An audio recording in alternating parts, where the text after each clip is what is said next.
Hey guys, what's going on? So today I got a real quick video I'm going to put together for you on building a super quick down and dirty pedal board. Most of the time I build my pedal boards. I don't typically buy them because I'm always switching gear around and trying different things. I have a little satellite board that I'm building for a gig tomorrow, and I'm going to be running an AB rig, and I'm going to run some different effects through the loop of each amp, and I'm going to be building this real quick little pedal board. And I just wanted to show you quickly kind of my method of how I do it. Works for me. It's very quick and inexpensive, and maybe it'll work for you. All right, so a few of the items that you're going to need for this pedal board build: some kind of a substrate surface that you're going to build your pedal board actually on. This is just an old scrap piece of 3/4 inch plywood that I had in the garage, and I had it cut to size, and this is going to be our base that we're going to build from. You might also want to put some kind of fabric on the board. You can paint the board, but I prefer to put fabric on it. I like to go to a fabric store and get some felt, really inexpensive felt that's dark colored, so you know, it doesn't stand out when you're on the stage. Helps keep moisture off of the board from whether it's spilled drinks or even some, you know, rain that gets on your pedal board if you're, you know, playing during the day somewhere and it starts to sprinkle a little bit or something. Also, you're going to need some wood glue to glue that on. Some heavy duty Velcro. I recommend getting the stuff that you can get at the hardware store that's heavy duty.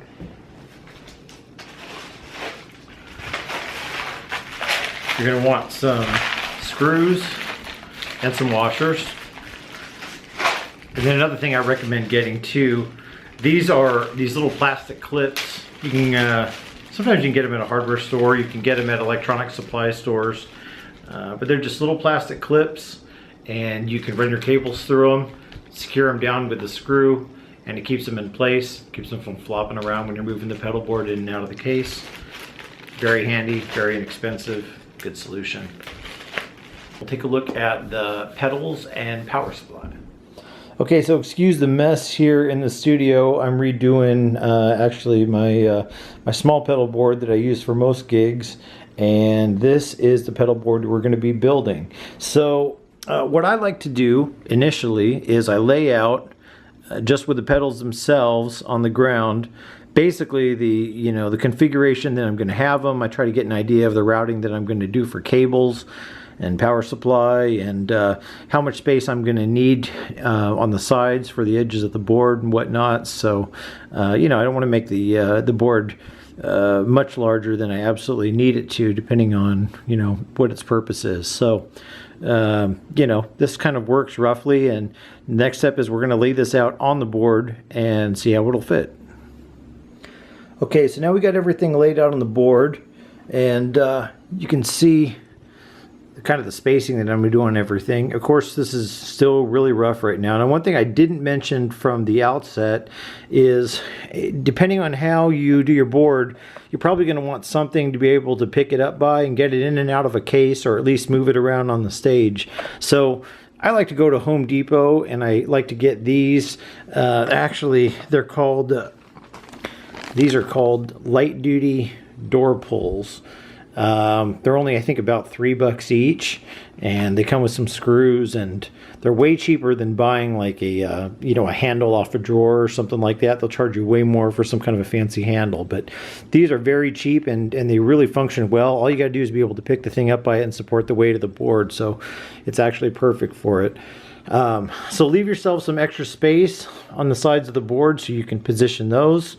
Another thing to think about is, when you are doing your wiring, you're going to have to, you know, account for any jacks that are going to have to come in and out when you're setting up the pedal board at a gig. You know, I've got to have room to be able to unplug and plug these in. Now, the other thing too is you got to be able to access your foot switches. So some of these are going to end up actually elevated so that I don't hit a pedal underneath them. when I go to step on them. So I'll do some little platforms underneath a few of those. And you can also stagger things in a certain way so that the jacks don't hit each other, or they overlap like this, so that you can get a little bit more space out of it. So, but anyway, at this point we're just basically trying to get an idea of how things are going to be laid out. Looks like my board dimensions are going to work, so we'll go to the next step. Okay, so I've come a little bit further along. What I've done now is I made some of these little riser pads that are underneath each of these individual pedals, and it gets them a little bit up off the ground, easier to step on, and keeps me from hitting any of the pedals that are in the front. You may be wondering why I ended up doing these as separate risers instead of just doing one riser that would be there for all the pedals, but this gives me a little bit more flexibility to kind of interchange things as I need to. Also, the power supply that's in the back, the cord is coming out of this end of it, so I'm moving it off center just to give me the ability to add another pedal if I want to there at some point. And the handles are probably going to get mounted, instead of being on center here, they're probably going to get mounted a little bit higher, because I anticipate the weight distribution is going to be a little bit heavier on the back because of all that. So that's what I'm planning on. And the next step at this point is to go ahead and put the felt on the board. Okay, now we got the felt laid out on the floor. You can see I got my wood glue sitting out here, and you could spend a lot of time really trying to get the felt super taut and nice and even and perfect. I don't really spend a whole lot of time on that. I figure the way it is, once you get out there and you start gigging, you're going to get all kinds of dirt and dust and crap all over the pedal board anyway. Nobody's really going to spend a whole lot of time looking at that felt after it starts to get a little bit thrashed anyway. So I don't really worry about it too much. Basic idea, just lay it down here, take some wood glue, do a kind of an S-type shape as you normally would. Kind of a good practice of spreading glue on wood so that it's an uneven pattern, but it's spread all over it. Do it on both sides. I wrap it so that the fabric is going to meet kind of halfway. It'll overlap, and it'll be roughly in the middle of the back side of the board, so that this line where the felt overlaps itself is on the bottom side of the pedal board. And that's about it.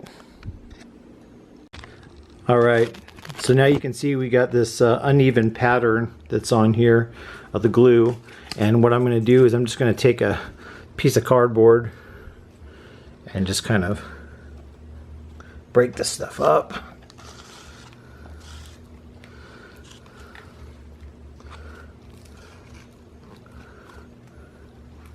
So it doesn't create too big of lumps within the felt, but I can still kind of keep this pattern, which will kind of irregularly adhere it to the board. Okay, so it's been a little while now. We now have a pedal board that is covered in felt. I went ahead, folded the corners over on the back side. If you want to probably do it the proper way, you can use glue everywhere.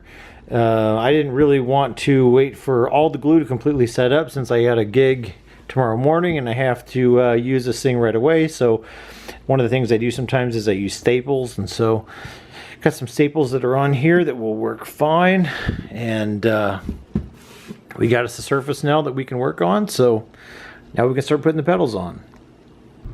Okay, just a little bit further now. Got our handles mounted. Got the power strip mounted down to the board as well. Got basically everything situated approximately where it's going to go. Next step is going to be velcroing the pedals down and positioning all of our cables. Okay, so we got everything done now. Got all the pedals mounted. Got all of the cables strapped down, so they're all secured. So going to and from the gig and in and out of a case is not going to mess with anything. Everything is real nice and sturdy, stable, velcro under everything. that's it. That's a quick down and dirty pedal board build. I hope you enjoyed it.